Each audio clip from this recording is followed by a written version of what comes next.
Hey guys! For today's video ay nagluto nga po ako nitong pininyahang manok. Nako, sobrang nagustuhan talaga ng mga anak ko at tamang-tama nga at nandito na yung bagong-bago kong pan na super non-stick na yan from Ecowi. Nako, eto nga at akin na mabibinyagan. Eto nga ang pininyahang manok ang una nating maluluto dito. So una nga po kapag nagluluto ako ng ganitong pininyahang manok ay bahagya ko muna pong ipiniprito yung carrot at saka yung patatas. Mas maganda po talaga kapag bahagya nyo po muna yung ipiprito para hindi po siya basta madurog kapag inihalo na po natin dito sa ating gagawing ulam. And sabi po nila, hindi po basta-basta napapanis nga po yung ulam. So after po nyan, ay ipiniprito ko rin po ng bahagya yung aking manok na gagamitin dito. Mas masarap at bawas lansa na rin po yun. So ito po ay akin lamang papupulahin po yung magkabilang side nitong ating manok. Bali yan po ay sinison ko po ng asin at paminta. At kapag ganyan na po ay akin na po yung hahanguin. Then ito po ay akin po munang isa-set aside. Then sa kapareho pong kawali ay binuwasan ko po yung mantika niyan. Dito na rin po ako magigisa ng bawang at sibuyas. So yan po yung atin lamang pababanguhin. Then after po niyan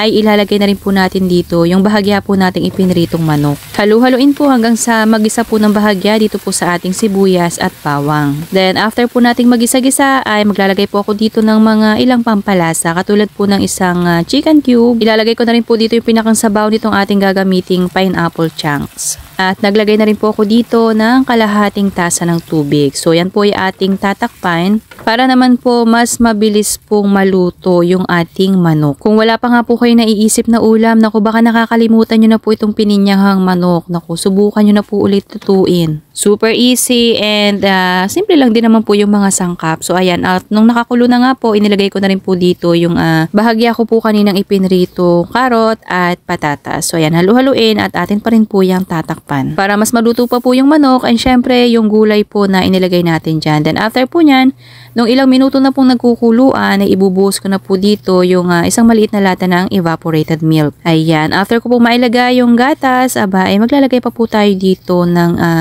ilan pang mga pampalasa. So after po nyan, ay syempre nilagay ko na po dito yung ating pineapple chunks, tapos yung ating pandagdag lasa po na patis. Ayan, pwede pong asin ang ilagay nyo dyan.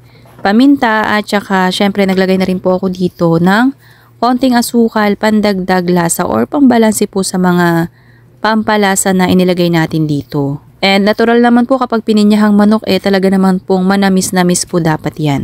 Then after po niyan, yan po hayaan ko na lamang po sa katamtamang lakas ng apoy hanggang sa lumapot po siya ng ganito. Para po sa akin, ayoko po ng masabaw na pininyahang manok. Mas gusto ko po yung medyo paiga. Pero yan naman po ay choice nyo na. So ayan. Kung umabot po kayo hanggang dito sa part ng ating video ay pakipusuan nyo naman po itong ating pininyahang manok. And syempre, huwag nyo na rin pong kalimutang mag-follow para palagi po kayong updated kapag meron po tayong ganitong recipe. Serve and enjoy!